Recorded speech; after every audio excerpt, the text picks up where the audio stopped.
Part 1ல ஒரு முக்கியமான இடத்துல நம்ம ஸ்டாப் பண்ணோம். அந்த லாக்டவுன் ராத்திரி ஊரே அமைதியா இருந்தப்ப ராகுலோட அந்த சின்ன ரூம்குள்ள மட்டும் ஒரு பயங்கரமான காரியம் அரங்கேற துடிச்சிட்டு இருந்துச்சு அப்படின்னு பார்த்தோம். ராகுல் கையில் ஒரு பொருளை எடுத்தான். அந்த பொருள் பானுப்பிரியாவுடைய வாழ்க்கையை மட்டும் இல்ல, இந்த மொத்த கேஸையுமே புரட்டி போட போகுது அப்படின்னு சொன்னோம். நீங்க இன்னும் இந்த கேஸுடைய பார்ட் 1 பார்க்கல அப்படின்னா தயவு செஞ்சு முதல்ல அதை பாருங்க. அப்பதான் ஒரு சாதாரண பூசாரிக்குள்ள ஒளிஞ்சிருந்த அந்த மாஸ்டர் மைண்ட் கிரிமினல் யாரு அப்படிங்கிறது உங்களுக்கு தெரியும். லிங்க் டிஸ்கிரிப்ஷன் டாப் கமெண்ட் இங்க மேல கார்டுல கொடுத்திருக்கேன்.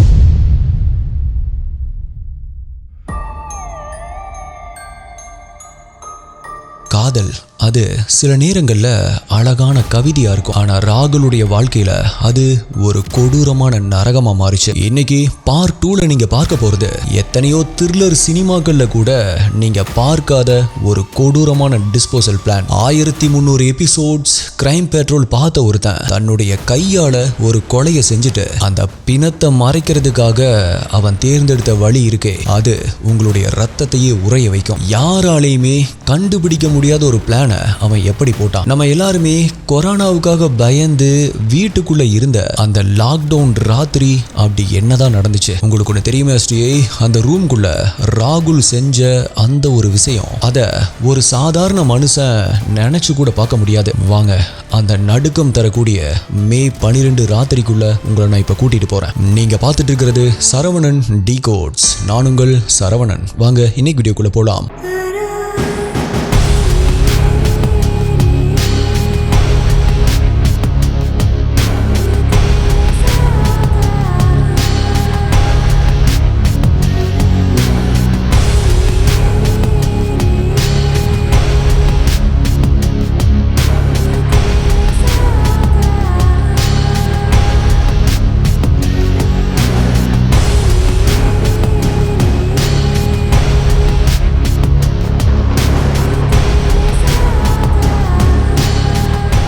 இந்த வீடியோல நான் சொல்ற யூடியூப்ல காமிக்க முடியாத crime scene images, crime scene videos எல்லாமே நம்மளுடைய அஃபீஷியல் டெலிகிராம் குரூப்ல தான் அப்டேட் பண்ணுவோம். யூடியூப்ல கரெக்டா நோட்டிபிகேஷன் கிடைக்காதவங்களுக்கும் அங்க இன்ஸ்டன்டா அப்டேட் கிடைச்சிரும். டெலிகிராம் யூஸ் பண்ணாதவங்களுக்கு வாட்ஸ்அப்ல நம்மளுடைய சேனல் இருக்கு, அங்கேயுமே உங்களுக்கு இன்ஸ்டன்ட் அப்டேட்ஸ் கிடைச்சிரும். நம்மளுடைய அஃபீஷியல் வாட்ஸ்அப் மற்றும் டெலிகிராம் சேனலுடைய லிங்க் டிஸ்கிரிப்ஷன் பின்ட் கமெண்ட்ல கொடுத்திருக்கேன், செக் பண்ணி பாருங்க.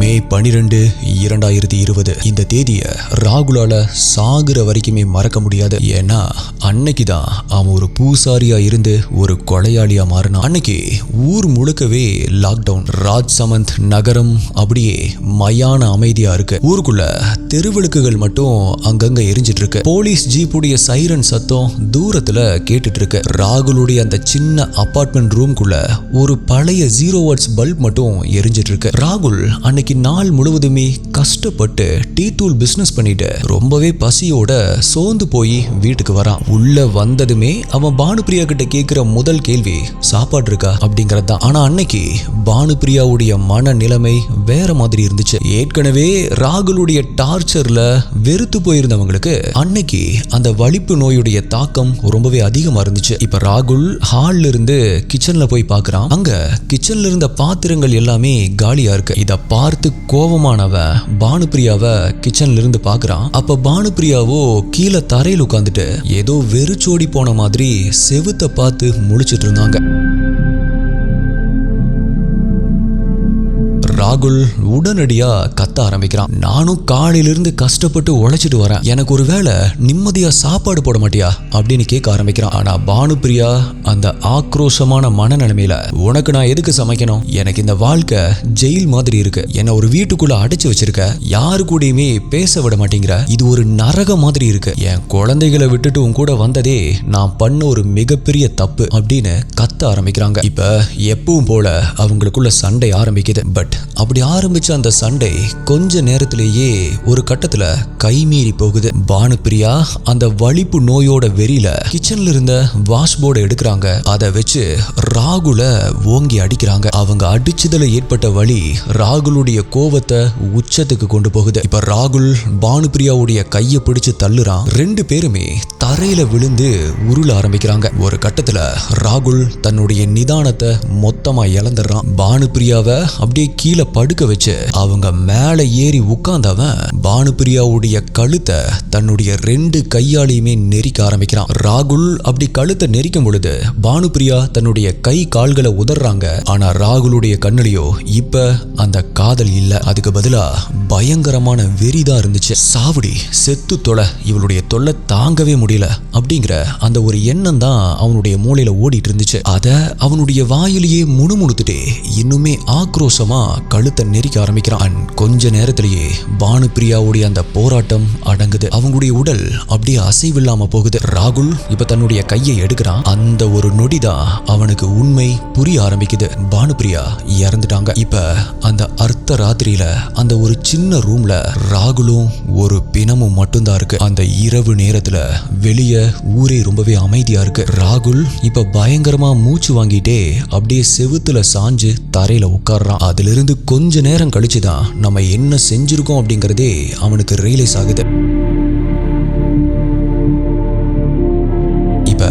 பானுப்பிரியாவுடைய உடலை தொட்டு தொட்டு பார்க்கறான். பானு பானு அப்படின்னு மெதுவா கூப்பிடுறான். பட் பானுப்பிரியா கிட்ட இருந்து எந்த ஒரு பதிலுமே இல்ல. ராகுலுடைய முகத்துல இப்போ ஒரு பயங்கரமான நடுக்கம் வர ஆரம்பிக்குது. ராகுலுக்கு இப்ப என்ன பண்றது அப்படின்னே தெரியல. தன்னுடைய தலை மேல கைய வச்சுட்டு யோசிக்க ஆரம்பிக்கிறான். சிவனேன்னு போலீஸ்ல போய் சரண்டர் ஆயிடலாமா அப்படின்னு நினைக்கிறான். ஆனா சரணடைஞ்சா அவனுடைய அப்பாவுடைய கௌரவம் என்னாகும்? அந்த 36 வயசுல அவன் தேடி வச்ச அந்த ஒரு சின்ன சுதந்திரம் என்ன ஆகும் அப்படின்னு இது எல்லாமே அவனுடைய மனசுல வந்து போகுது. இப்ப என்ன பண்றது அப்படின்னு தன்னுடைய தலைய பிச்சிட்டு இருக்கும் பொழுதுதான் அவனுடைய ரூம்ல இருந்த அந்த டிவி அவனுடைய கண்ணுல படுது. அந்த டிவில அவன் அது வரைக்குமே பார்த்த கிரைம் பேட்ரோல் காட்சிகள் அவனுடைய கண்ணு முன்னாடி வந்து போகுது. பணத்தை மறைக்கணும், யாரும் கண்டுபிடிக்காத மாதிரி பணத்தை மறைக்கணும் அப்படின்னு அவனுடைய கிரிமினல் மூளை வேலை செய்ய ஆரம்பிக்குது. ஆனா இது லாக்டவுன் போட்டிருக்கிற நேரம். இப்ப இத வெளியே கொண்டு போக முடியாது. ஒரு பிணத்தை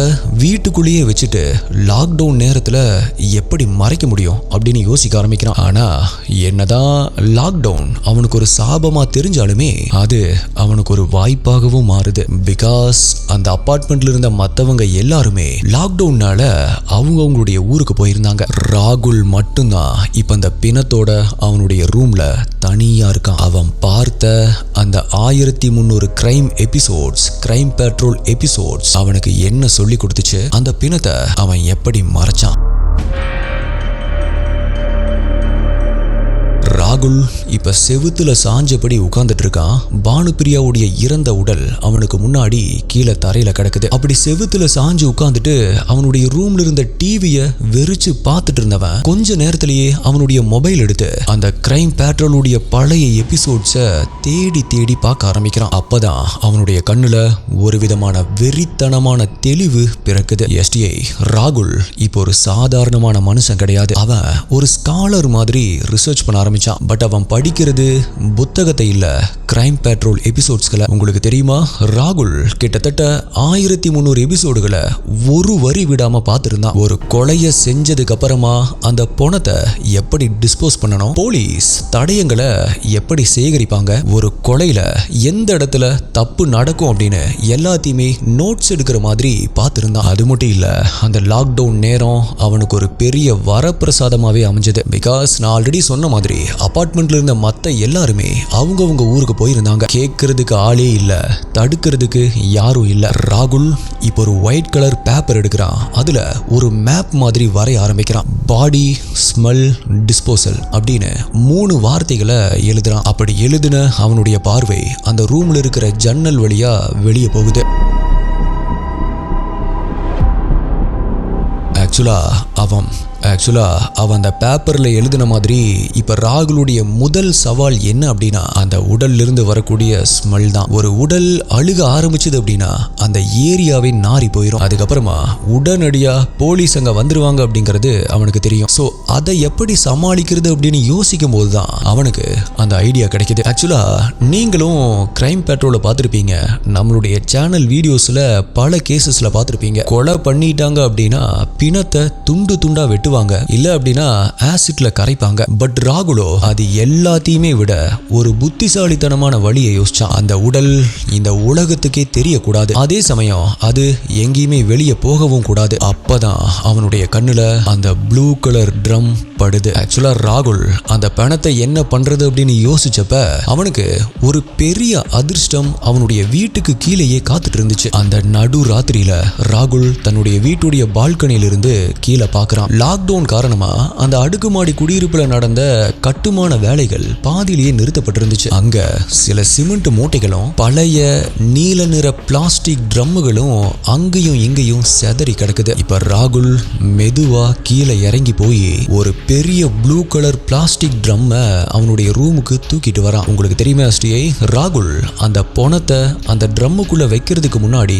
ஒரு விஷயம் செஞ்சான். கிரைம் பெட்ரோலை பார்த்த மாதிரியே உடல் அழுகும் பொழுது அதிலிருந்து வர்ற அந்த திரவம் வெளியே வரக்கூடாது அப்படிங்கிறதுக்காக சில கெமிக்கல்ஸை அந்த ட்ரம்முக்குள்ள ஊத்துறான். அதுக்கப்புறமா பானுப்பிரியாவுடைய உடலை தூக்கி அந்த குறுகலான ட்ரம்முக்குள்ள திணிக்க ஆரம்பிக்கிறான். அப்படி அவன் திணிக்கும் பொழுது ரொம்பவே சிரமப்பட்டிருக்கான். ஆல்சோ ஒரு காலத்துல தன்னுடைய மடியில படுக்க வச்சு ரசிச்ச அதே பெண்ணுடைய உடலை இப்ப ஒரு குப்பை மாதிரி அந்த ட்ரம்முக்குள்ள தள்ளிட்டு இருந்தான்.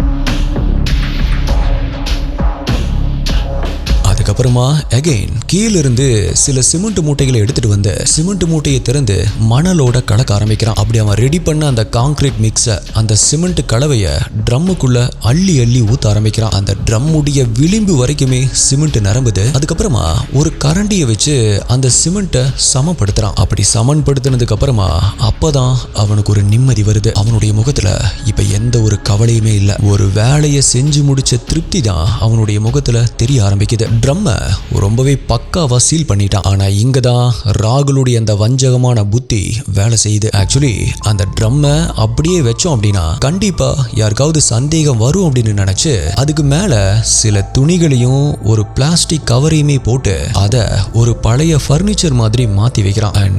அது மட்டும் இல்ல ஸ்ரீயை, அந்த ஒரே ரூம்ல பிணம் இருக்கிற அந்த ட்ரம்முக்கு பக்கத்திலேயே தான் ராகுல் தினமுமே தூங்க ஆரம்பிக்கிறான். அங்கேயே தான் சாப்பிடுவான், போன் பேசுவான், ரொம்பவே சாதாரணமா இருக்க ஆரம்பிக்கிறான். அவனுடைய வாழ்க்கைய அப்படியே வாழ ஆரம்பிக்கிறான். ஆனா ஒரு சாதாரண மனுஷனால இதை நினைச்சு கூட பார்க்க முடியாது. பட் ராகுல் அந்த 1300 எபிசோட் பார்த்த தைரியத்துல ஒரு பிணத்தோடையே குடும்பம் நடத்த ஆரம்பிக்கிறான். அந்த ப்ளூ கலர் ட்ரம்ம அவன் தன்னுடைய வாழ்க்கையோடைய ஒரு அங்கமாகவே மாத்திக்கிட்டான். இப்ப நாட்களும் நகர ஆரம்பிக்குது. காலண்டருடைய பக்கங்கள் வேகமா மாறுது. 2020 முடியுது, 2021 ஆரம்பிக்குது. அண்ட் ராகுலும் இப்ப ரொம்பவே நார்மலா வேலைக்கு போயிட்டு வர ஆரம்பிக்கிறான். யாராவது பானுப்பிரியா எங்க அப்படின்னு கேட்டாங்க அப்படின்னா ரொம்பவே கேஷுவலா அவ கோச்சிட்டு போயிட்டா அப்படின்னு ஒரே வரியில சொல்லி முடிக்கிறான். ஆனா அவனுடைய நடிப்புல ஒரு சின்ன நடுக்கம் கூட கிடையாது. ஆனா எஸ்டிஐ, நீங்க என்னதான் பண்ணாலுமே சரி, இயற்கை எப்பவுமே ஒரு சாட்சியை மிச்சம் வைக்கும் அப்படின்னு சொல்லுவாங்க இல்லையா,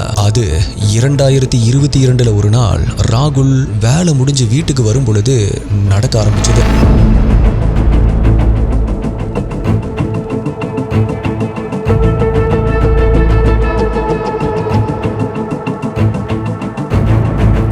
சொல்றத அப்படியே இமேஜின் பண்ணிக்கோங்க. 2022 ஒரு மதிய நேரம், வெயில் மண்டைய பொளந்துட்டு இருக்கு. ராகுலுடைய அந்த சின்ன ரூம்குள்ள காத்தே சுத்தமா போகல. அந்த ரூமுடைய ஓரத்துல அந்த ப்ளூ கலர் ட்ரம் இருக்கு. அந்த ட்ரம்முக்கு மேல ஒரு பழைய துணி போடப்பட்டிருக்கு. பட் அந்த ட்ரம்முடைய அடியில் இருந்து தண்ணி சொட்டுற மாதிரி ஒரு திரவம் சொட்டு சொட்டா விழுக ஆரம்பிக்குது. ஆக்சுவலா ராகுல் 2 வருஷமா ஒரு பெரிய தப்பான கணக்கை போட்டுட்டு இருந்தான். சிமெண்ட் கலவைய கான்கிரீட் கலவையை போட்டு மூடிட்டோம் அப்படின்னா எல்லாமே எல்லாமே முடிஞ்சது அப்படின்னு நினைச்சான். ஆனா யோசிச்சு பாருங்க STA, மனித உடல் எப்படி அந்த ட்ரம்முக்குள்ள மக்கும்? சோ அந்த பிளாஸ்டிக் ட்ரம்முக்குள்ள இருக்கிற அந்த உடல் 2 வருஷமா செதஞ்சு அதிலிருந்து வர்ற அந்த திரவம் எவ்வளவு கொடூரமானது அப்படிங்கிறது அவனுக்கு தெரியல. பிகாஸ் உடல் அழுகி அதிலிருந்து வர்ற அந்த திரவம் மெல்ல மெல்ல அந்த பிளாஸ்டிக்கையே உருக்கி அந்த ட்ரம்முக்கு கீழே ஒரு சின்ன ஓட்டையை உருவாக்கி இருந்துச்சு. இப்ப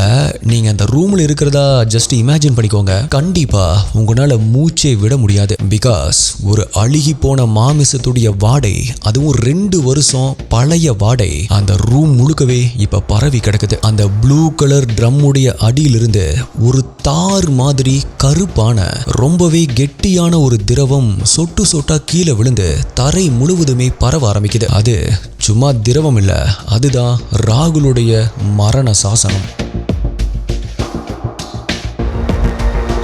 இப்ப ராகுல் எப்பவும் போல ஒரு நாள் வேலை முடிஞ்சு வீட்டுக்குள்ள என்ட்ராகிறான். அப்படி அவன் கதவை திறந்ததுமே அந்த வாடை அவனுடைய முகத்துல ஓங்கி அரையிற மாதிரி இருந்துச்சு. அந்த நாற்றத்தை உணர்ந்த உடனே அவன் அப்படியே நிலை தடுமாறி போய் நிக்க ஆரம்பிக்கிறான். தன்னுடைய கர்ச்சீஃப் எடுத்து மூக்க மூடிக்கிட்டு அப்படியே பயத்தோட அந்த ரூமுடைய ஓரத்துல இருந்த அந்த ப்ளூ கலர் ட்ரம்மை பார்க்க ஆரம்பிக்கிறான். அந்த ட்ரம்மில் இருந்து வந்திருந்த அந்த கருப்பு நிற திரவம் இப்ப ரூமுடைய தரை முழுக்கவே பரவி அது அவனுடைய கால்ல ஒட்ட ஆரம்பிக்குது. இத பார்த்த ராகுலுடைய உடல் இப்ப நடுங்க ஆரம்பிச்சது. அவனுடைய மூச்சு வேகமாக ஆரம்பிச்சது. பிகாஸ் அவன் பார்த்த அந்த 1300 கிரைம் பெட்ரோல் எபிசோட்ஸ்ல கூட இந்த மாதிரியான ஒரு சிச்சுவேஷனை அவன் பார்த்திருக்க மாட்டான். உடனடியா பதட்டமான அவன் அந்த திரவத்தை துடைக்கிறதுக்காக ஒரு துணியை எடுக்கிறான். ஆனா அந்த வாடை அவனுக்கே வாந்திய வர வச்சது. அவனுடைய மனசுக்குள்ள இப்ப ஒரே ஒரு எண்ணம் தான் ஓடுது, மாட்டிக்கிட்டோம், இன்னைக்கு நம்ம கண்டிப்பா மாட்டிக்கிட்டோம் அப்படின்னு முணங்க ஆரம்பிக்கிறான். அவன் பயந்த மாதிரியே நடக்கவும் ஆரம்பிக்குது. பிகாஸ் அந்த வாடை அந்த ரூமை தாண்டி கதவுடைய இடுக்குகள் வழியா ஹாலுக்கு போகுது. அங்கிருந்து அந்த அபார்ட்மெண்ட்ல இருக்கிற மற்றவங்களுக்கு அந்த வாடை தெரிய ஆரம்பிக்குது. ஆக்சுவலா அந்த அபார்ட்மெண்ட்டுடைய லேண்ட்லார்ட், அந்த அபார்ட்மெண்ட்டுடைய ஓனரான சத்யநாராயணன் அதே அபார்ட்மெண்ட்ல இருக்கிற அவருடைய பிளாட்ல இருக்கிற ஹால்ல உட்கார்ந்துட்டு பேப்பர் படிச்சிட்டு இருக்காரு. அப்படி பேப்பர் படிச்சிட்டு இருந்த அவருக்கு ஏதோ ஒரு செத்த எலியுடைய வாடை மாதிரி ஆரம்பத்துல தெரிய ஆரம்பிக்குது. பட் போக போக அது ஒரு மனுஷ பிணத்துடைய வாடை அப்படின்னு அவருடைய உள்ளுணர்வு சொல்ல ஆரம்பிக்குது. சோ இப்ப அந்த வாசனை எங்கிருந்து வருது அப்படின்னு அதை ஃபாலோ பண்ணிட்டே நடந்து போனவரு அது ராகுல் இருக்கிற பிளாட்ல இருந்து தான் வருது அப்படிங்கறத கண்டுபிடிக்கிறாரு. சத்யநாராயணன் மெதுவா ராகுல் ரூமுடைய கதவு கிட்ட வராரு. அப்படி வரும் பொழுதே அவருடைய முகம் சுளிக்குது. கதவை தட்ட ஆரம்பிக்கிறாரு. அப்படி அவர் கதவை தட்டும் பொழுது அதே நேரம் ராகுல் உள்ளுக்குள்ள அந்த திரவத்தை மறைக்கிறதுக்காக போராடிட்டு இருக்கான். அந்த திரவத்தை தொடச்சிட்டு இருக்கான். அவனுடைய நெத்தியில வியர்வை அருவி மாதிரி கொட்டிட்டு இருக்கு. அவனுடைய கைகள் நடுங்கிட்டு இருக்கு. அதே நேரத்துல அந்த ரூமுக்கு வெளியிருந்து சத்யநாராயணனோ, ராகுல் கதவை தரடா, என்னடா நாத்தம் இது, உன்னுடைய ரூம்குள்ள இருந்து தான் ஏதோ போன நாத்தம் அடிக்குது, என்னடா இது, உள்ள என்னடா பண்ணிட்டு இருக்க, நீ இப்ப திறகல அப்படின்னா நான் போலீஸை கூப்பிடுவேன் அப்படின்னு கத்த ஆரம்பிக்கிறாரு. போலீஸ் அந்த ஒரு வார்த்தை ராகுலுடைய காதுல கேட்டதுமே அவனுடைய தலையே இப்ப சுத்த ஆரம்பிக்குது. ராகுலுக்கு இப்ப என்ன பண்றது அப்படின்னு தெரியல. அவன் அப்படியே அந்த நீல நிற ட்ரம்ம பாக்குறான். இது எல்லாமே கனவா இருந்துடக்கூடாது அப்படின்னு நினைக்க ஆரம்பிக்கிறான். அந்த ப்ளூ கலர் ட்ரம் இப்ப ஒரு ரகசியம் இல்ல, அது ஒரு வெடிகுண்டு மாதிரி எப்ப வேணாலுமே வெடிக்கலாம். ராகுல் இப்ப என்ன பண்ண போறான்? தன்னுடைய கிரிமினல் மூளையை வச்சு சத்யநாராயணனை எப்படி சமாளிக்க போறான்? ஆக்சுவலா ராகுலுக்கு தெரியும், இப்ப அவன் கதவை திறந்தான் அப்படின்னா சத்யநாராயணன் அந்த நீல நிற ட்ரம்மை பார்த்துருவாரு. அதுக்கப்புறமா போலீஸை கூப்பிட்டுருவாரு. நம்மளுடைய வாழ்க்கையே இதோட முடிஞ்சு போச்சு அப்படின்னு நினைக்க ஆரம்பிக்கிறான். பட் அந்த ஒரு செகண்ட் ராகுல் பார்த்த அந்த 1300 எபிசோட்ஸ்ல இருந்து கத்துக்கிட்ட ஒரு விஷயம் அவனுக்கு ஒரு மாஸ்டர் பிளானை போட்டு தருது. அப்படி ராகுல் அன்னைக்கு செஞ்ச அந்த ஒரு காரியம் இருக்கே, அத நீங்க உங்களுடைய கனவுல கூட யூகிச்சு பார்த்திருக்க மாட்டீங்க. சத்யநாராயணன் கதவை திறந்தப்ப அவருக்கு ஒரு மிகப்பெரிய அதிர்ச்சி காத்துட்டு இருந்துச்சு. ராகுல் அன்னைக்கு செஞ்ச அந்த ஒரு விஷயம் இந்த மொத்த கேஸையுமே வேற ஒரு திசைக்கு திருப்ப போகுது. அப்படி ராகுல் சத்யநாராயணனை என்ன பண்ணா, அந்த ப்ளூ கலர் ட்ரம்முடைய கேஸுடைய ரகசியம் எப்படி உடைஞ்சது அப்படிங்கிற போலீஸையே அதிர வச்ச இந்த கேஸுடைய உச்சக்கட்ட கிளைமேக்ஸ் நாளைக்கு வர்ற ஃபைனல் பார்ட் 3 வீடியோல உங்களுக்காக காத்துட்டு இருக்கு. பட் தயவு செஞ்சு இந்த கேஸை வேற எங்கேயுமே பாத்துறாதீங்க. பிகாஸ் உங்களுக்காகவே இதோடைய ஃபைனல் பார்ட்டை ஒரு கிரைம் த்ரில்லர் மூவி மாதிரி ரெடி பண்ணியிருக்கேன். ஆக்சுவலா அதை பார்க்கும் பொழுது நீங்களே அந்த கிரைம் சீன் இருந்த மாதிரி இருக்கும். அண்ட் கூடவே எங்கேயுமே சொல்லாத இந்த கேஸுடைய போன் சில்லிங்கான ஷாக்கிங் டீடைல்ஸை அதுல இன்க்ளூட் பண்ணிருக்கேன். தவறாம நாளைக்கு இதே நேரத்துக்கு வந்துருங்க. உங்களை உறைய வைக்க போற அந்த ரகசியங்கள் நாளைக்கு வெளியே வரும்.